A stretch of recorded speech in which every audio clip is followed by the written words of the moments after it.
Peran Yamato jika di topi jerami. Saat alur Wano, Yamato dan Momonosuke terasa sebagai kandidat paling kuat untuk menjadi anggota terbaru topi jerami setelah Onigashima. Kalau Momo sih perannya jelas, dia bisa jadi murid Luffy dan juga sosok yang mendeteksi rod poneglyph yang hilang. Meski begitu, ada indikasi dia tampaknya akan jadi Shogun Wano. Gimana dengan Yamato? Pertama, menjadi petarung jarak dekat. Kalau Yamato gabung sih, topi jerami mendadak jadi semakin ngeri kekuatannya. Kelompok yang satu ini sebelumnya sudah memiliki 3 petarung yang kekuatannya level Komandan Yonko, yaitu Luffy, Zoro, dan Sanji.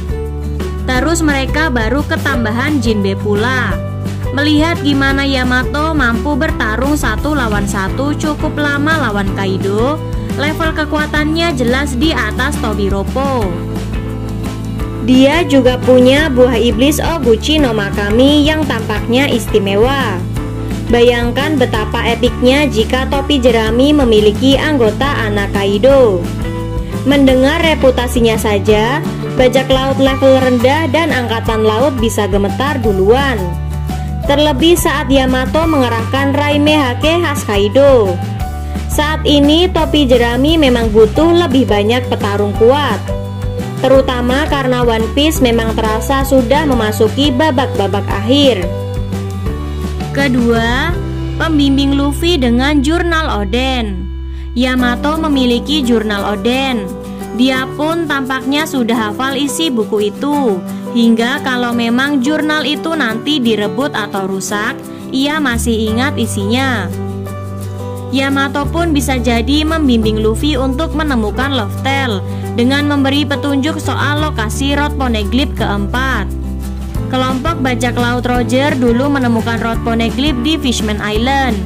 Kalau informasi itu ditulis di jurnal dan Yamato menyampaikannya, Luffy pun bisa balik ke Fishman Island dulu. Ketiga, pencatat perjalanan. Sejak dia diasingkan dari ibu kota, Oden mencatat perjalanannya. Ia masih mencatat kisahnya sampai dia gabung ke kelompok Roger. Karena itu jurnalnya kemudian bisa ditemukan dan menginspirasi Yamato. Luffy sudah melewati banyak petualangan epik. Namun saat ini tampaknya rekan-rekannya tidak ada yang secara berdedikasi mencatat detail-detail tersebut. Yamato pun bisa jadi akan seperti Oden dan membuat jurnal baru. Bayangkan kalau nanti akan ada bajak laut lain yang menemukan jurnal Yamato soal petualangannya sama Luffy. Bisa jadi akan ada legenda baru tercipta. Keempat, seberapa mungkin Yamato akan gabung topi jerami? Awalnya saya ragu Yamato bakal gabung topi jerami. Tapi setelah melihat betapa dia ingin berpetualang dan meniru Oden, dia bisa jadi akan mengikuti jejak Raja Bajak Laut baru. Seperti Oden dulu mengikuti Golden Roger, Luffy awalnya tidak mau merekrutnya, namun Yamato menyelinap untuk ikut. Ujung-ujungnya dia diterima juga. Yamato pun uniknya bisa menempati posisi yang sama dengan Oden di kapal Roger. Roger sudah punya rally dan skop pergaban yang kuat, lalu dia ketambahan Oden.